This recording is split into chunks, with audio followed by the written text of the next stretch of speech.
Assalamualaikum warahmatullahi wabarakatuh. Kami dari kelompok 5 Excellent kelas 4E di jurusan Sastra Inggris UIN Sunan Gunung Jati Bandung yang beranggotakan Syifa Aulia, Syifa Aulia Rahman, Syifa Duyanti Putri, Tazkia Izzah Afifah, Sabita Alifah Hamdani, Tuki Madani Karim, dan Ulfa Maksum. Kami akan menjelaskan kepada kalian sedikit tentang Kekaisaran Mughal yang ada di India. Selamat menyaksikan. Mughal merupakan kerajaan Islam di anak benua India. Dengan Delhi sebagai ibu kotanya, ia berdiri antara tahun 1526 sampai 1858 Masehi. Dinasti Mughal di India didirikan oleh Zahiruddin Muhammad Babur yang hidup di sekitar 1482 sampai 1530 Masehi. Ia merupakan salah satu cucu dari Timur Leng dari etnis Mongol, keturunan Genghis Khan. Ekspansinya ke India dimulai dengan penundukan penguasa setempat yaitu Ibrahim Lodi dengan Alam Khan dan Gubernur Lohere. Ia berhasil menguasai Punjab dan berhasil menundukkan Delhi. Sejak saat itu, ia memproklamirkan berdirinya kerajaan Mughal. Proklamasi 1526 Masehi yang dikumandangkan Babur mendapat tantangan dari Rajput dan Rana Sanga, didukung oleh para kepala suku India Tengah dan umat Islam setempat.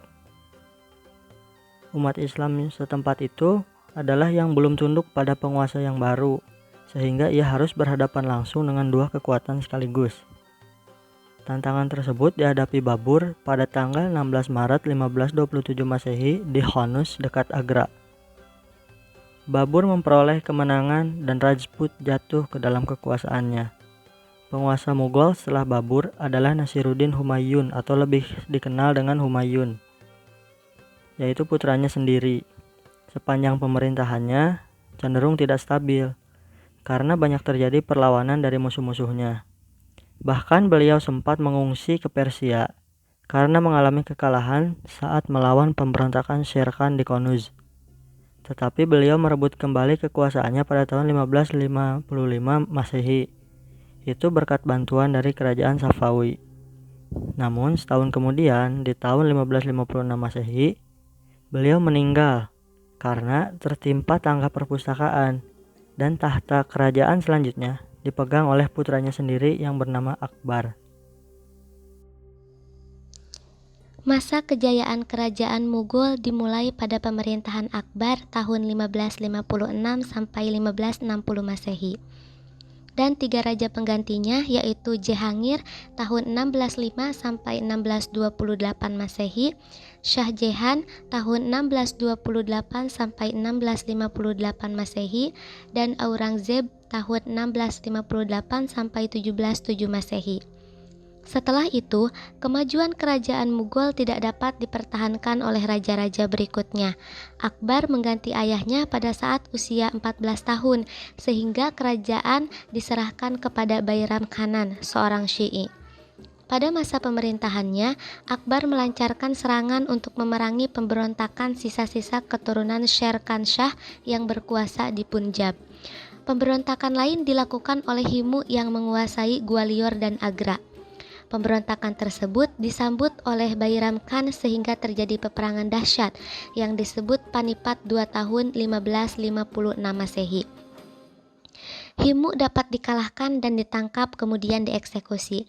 Dengan demikian, Agra dan Gwalior dapat dikuasai penuh. Setelah Akbar dewasa, ia berusaha menyingkirkan Bairam Khan yang sudah mempunyai pengaruh kuat dan terlampau memaksakan kepentingan aliran Syiah.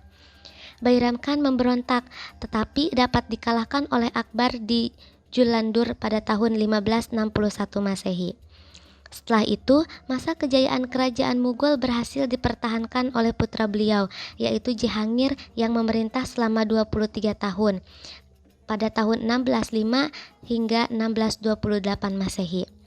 Namun Jihangir adalah penganut Ahlus Sunnah wal Jamaah, sehingga dinilai yang dibentuk ayahnya menjadi hilang pengaruhnya. Sepeninggalan Jihangir, pucuk kekuasaan kerajaan Mughal dipegang oleh Syekh Jehan yang memerintah Mughal selama 30 tahun, yaitu pada tahun 1628 sampai 1658 Masehi. Pada masa pemerintahannya, banyak muncul pemberontakan dan perselisihan dalam internal keluarga istana. Namun semua itu dapat diatasi oleh beliau. Bahkan beliau berhasil memperluas kekuasaannya ke Hyderabad, Maratha, dan kerajaan Hindu lain yang belum tunduk kepada pemerintahan Mughal. Keberhasilan itu tidak bias lepas dari peran Aurangzeb, putra ketiga dari Syekh Jehan. Dengan besarnya nama kerajaan Mughal, banyak sekali para sejarawan yang mengkaji tentang kerajaan ini. Pada masa itu telah muncul seorang sejarawan yang bernama Abu Fadl dengan karyanya Akhbarnama dan Aini Ahbari yang memaparkan sejarah kerajaan Mughal berdasarkan figur pemimpinnya. Sedangkan karya seni yang dapat dinikmati sampai sekarang dan karya seni terbesar yang dicapai kerajaan Mughal adalah karya-karya arsitektur yang indah dan masjid-masjid yang indah.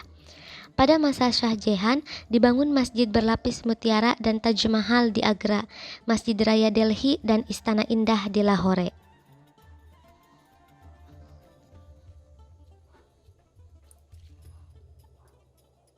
Raja-Raja Mughal India, Zahiruddin Babur. Babur adalah seorang pendiri dan sekaligus raja pertama dari dinasti Mughal. Ia memiliki gelar Zahiruddin. Ia adalah putra dari Umar Mirza, penguasa Fargana Asia Tengah. Dari nasab ayahnya, ia merupakan keturunan dari Temurleng, sedangkan nasab ibunya dari keturunan Genghis Khan. Pada tahun 1494 Masehi, Babur dapat menaklukkan Samarkand berkat bantuan Ismail I, Raja Safawi. Pada tahun 1504, ia berhasil menaklukkan Kabul, ibu kota Afghanistan, dan pada tahun 1525, ia berhasil menguasai Punjab. Nasiruddin Humayun. Humayun adalah putra Babur. Ia naik tahta menggantikan ayahnya pada tahun 1530 hingga 1556. Ia dapat menundukkan lawannya Sultan Mahmud Lodi dalam pertempuran Lucknow. Ketika Humayun berhadapan dengan pasukan Sher Khan, ia diusir dari istana Delhi. Pertempuran yang terjadi antara kedua belah pihak tersebut di pinggir sungai Gangga, dekat Benares, dan di dekat Kunuj, membuat pasukan Humayun berantakan hingga ia meninggalkan istananya selama 13 tahun. Sultan Akbar Agung. Sultan Akbar Agung adalah putra dari Humayun. Ia bernama Muhammad. Ia menjabat sebagai raja pada tahun 1556 hingga 1605. Ia bergelar Abul Fat Jalaluddin dan terkenal sebagai Sultan Akbar Agung. Ia menggantikan ayahnya sebagai raja pada usia 15 tahun. Baginda dibantu oleh seorang perdana menteri yang setia yang bernama Biram. Jihangir. Setelah meninggal, anaknya Jihangir menggantikannya sebagai raja pada tahun 1605 hingga 1627. Ia seorang Sunni yang taat, namun dalam memerintah kebijaksanaannya banyak dipengaruhi oleh istrinya. Akibatnya, pemerintahannya menjadi lemah. Sebagai bukti dari kelemahan tersebut adalah 3 hal. Yang pertama, pemberontakan di Ambar tidak dapat dipadamkan. Kedua, kesewenang-wenangan penguasa daerah dalam memungut pajak tidak dapat dikontrol. Ketiga, Jihangir dapat dipenjarakan oleh putranya yang bernama Khurram. Shah Jahan. Shah Jahan merupakan gelar dari Khurram putra Jihangir. Ia menggantikan ayahnya sebagai raja pada tahun 1627 hingga 1658. Shah Jahan mempunyai 4 orang putra yang semuanya menjadi raja. Dara sebagai raja di Delhi, Sujak di Benggala, Aurangzeb di Deccan, dan Murad di Gujarat. Berkat ketangkasan Aurangzeb, putra yang ketiga Shah Jahan, pemberontakan di Deccan dapat dipadamkan. Selanjutnya Aurangzeb berangkat hendak menaklukkan kerajaan Golkon, Bidar, dan Baijapur. Namun setiap kerajaan-kerajaan itu hampir dapat ditaklukkan, datanglah perintah dari ayahnya agar penaklukan itu dihentikan. Akhirnya pasukan Aurangzeb diarahkan ke istana ayahnya sendiri. Ia dapat memasuki istana dengan damai, lalu ayahnya dipenjara oleh putranya sendiri. Setelah itu terjadilah perang saudara antara Aurangzeb dan kakak tertuanya, Dara.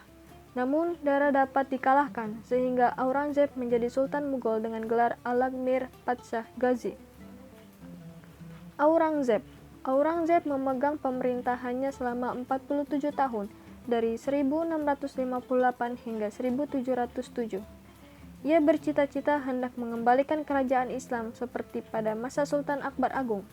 Pada tahun 1660, ia menguasai negeri Assam dan tahun 1666, kekuasaannya sampai ke Arakan. Batas wilayah kekuasaannya meluas, mulai dari Kabul, Afghanistan, sampai ke Arakan, dan dari pegunungan Himalaya hingga ke Karnak.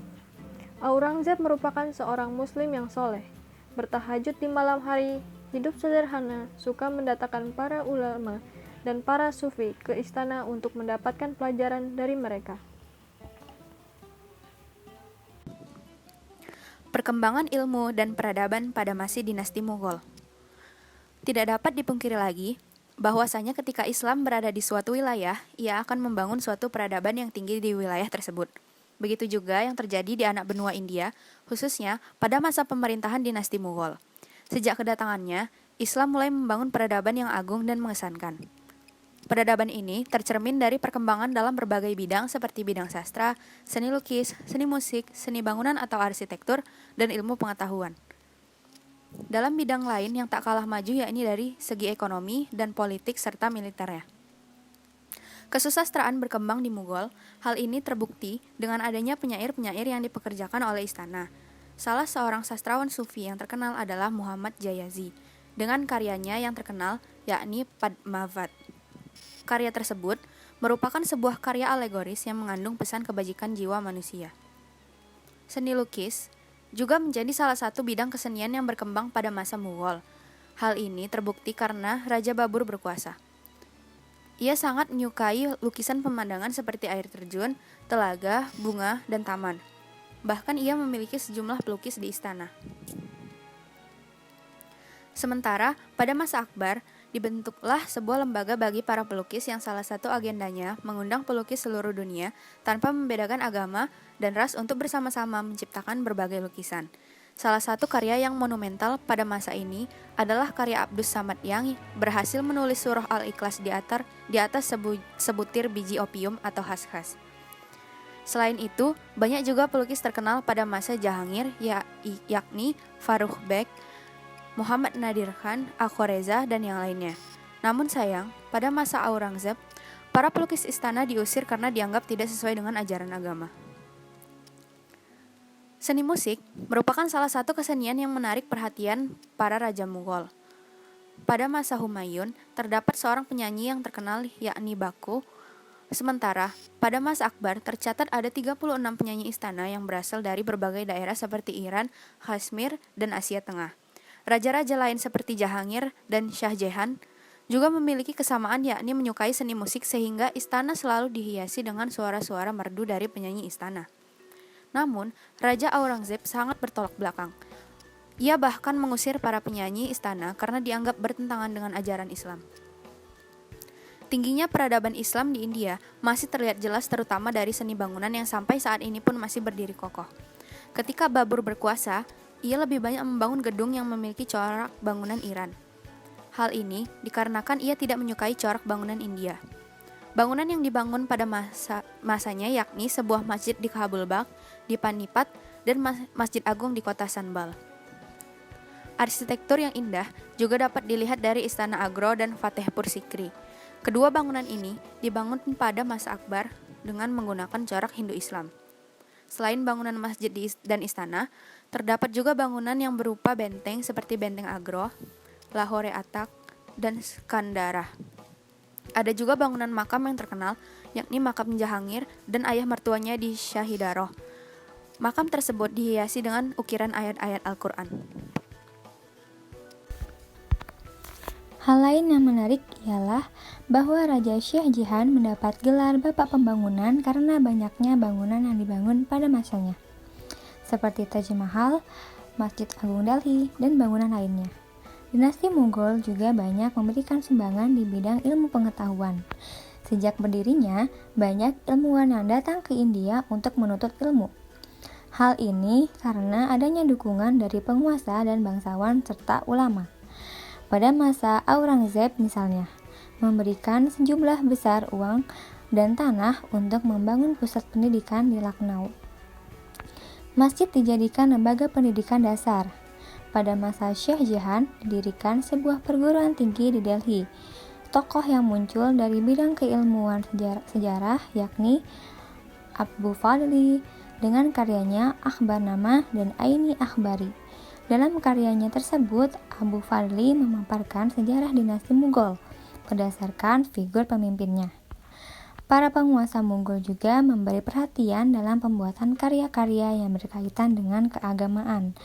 Misalnya, pada masa Akbar ada sejumlah buku yang sangat populer, yakni Tuzk-i Baburi, Torik-i Alfi, Akhbarnameh, Ain-i Akbari, dan beberapa karya lainnya.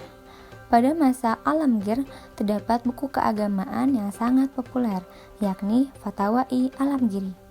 Karya ini berisi fatwa, perintah, atau seruan Alamgir. Selain itu, Alamgir juga menulis sebuah karyanya sendiri yang berjudul Ruqa'at-i Alamgiri, yang isinya juga berupa fatwa-fatwanya sendiri. Karya-karya tersebut menjadi salah satu koleksi yang disimpan dalam perpustakaan yang dibangun oleh Mughal. Misalnya saja, tahun 1641 terdapat perpustakaan di Agra yang mengoleksi sekitar 20.000 buku. Kemajuan dinasti Mughal juga dapat dilihat dari bidang ekonomi, yakni majunya pertanian, terutama untuk tanaman padi, kacang, tebu, rempah-rempah, tembakau, dan kapas. Pemerintah membangun lembaga khusus untuk mengelola pertanian. Dibentuk pula komunitas-komunitas pertanian yang dipimpin oleh seorang mukadam. Melalui mukadam inilah pemerintah dapat berhubungan dengan petani. Sementara bidang industri yang terkenal adalah industri tenun yang sudah diekspor hingga Eropa, Arab, Asia Tenggara, dan sekitarnya. Selain itu, ada sekitar 70 pabrik yang didirikan demi memenuhi kebutuhan masyarakat, misalnya pabrik uang, peralatan dapur, wangi-wangian, amunisi, dan lain sebagainya. Bidang politik yang menonjol adalah sistem politik Silf-e-Kulatau toleransi universal. Sistem ini dianggap tepat karena mayoritas masyarakat India beragama Hindu, sedangkan Mughal adalah dinasti Islam. Di bidang militer, Mughal terkenal memiliki pasukan yang kuat. Mereka terdiri dari pasukan gajah, berkuda, dan meriam. Wilayahnya dibagi menjadi distrik-distrik, dan setiap distrik dipimpin oleh sipah salar, sementara subdistrik dipimpin oleh faujar. Melalui sistem inilah pasukan Mughal berhasil menaklukkan daerah-daerah di sekitarnya. Persebaran Islam pada masa dinasti Mughal. Sebagai salah satu dinasti Islam di India, Mughal memiliki peran yang cukup signifikan dalam mengembangkan Islam di daerah tersebut. Hal ini mendorong perkembangan Islam adalah dalam bidang pendidikan. Pihak kerajaan memberi perhatian besar terhadap bidang pendidikan dengan membangunkan sejumlah masjid yang tidak hanya sebagai tempat beribadah semata, tetapi juga dijadikan tempat belajar agama. Di masjid juga disediakan ulama yang siap memberi pengajaran agama dalam berbagai cabang ilmu keagamaan. Hal ini menarik perhatian masyarakat sehingga mereka pun mengikuti kegiatan pengajaran ini. Bahkan bagi mereka yang memang sungguh-sungguh ingin menuntut ilmu juga disediakan ruang khusus untuk tinggal selama proses pengajaran. Pengajaran ilmu agama ini mengalami perkembangan, bahkan Masjid Raya berkembang sedemikian rupa sehingga menjadi sebuah universitas. Adanya masjid sebagai tempat menuntut ilmu Islam ini ditunjukkan bagi masyarakat umum. Sementara pendidikan bagi orang kaya, pihak Mughal telah menyediakan madrasah-madrasah khusus. Selain masjid, terdapat pula khonqoh atau pesantren yang dipimpin oleh wali atau ulama. Pesantren ini umumnya didirikan di daerah pedalaman.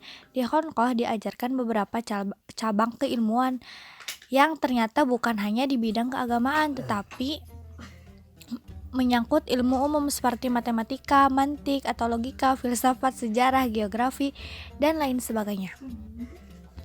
Sementara keilmuan agama yang dikaji antara lain tafsir Al-Quran, hadis, dan fikih. Bahasa pengantar yang digunakan adalah bahasa Persia. Khanqah ini dibuka untuk laki-laki maupun perempuan. Selain dengan adanya lembaga pendidikan, keilmuan Islam juga berkembang berkat didirikannya perpustakaan yang bisa diakses oleh siapa saja. Pada masa ini juga dilakukan penerjemahan beberapa karya ke dalam bahasa Persia, misalnya saja kisah Mahabharata dan Ramayana karya Badayuni, Atar-Vela yang diterjemahkan oleh Ibrahim Sirindi, dan Leilawati yang diterjemahkan oleh Hanifi.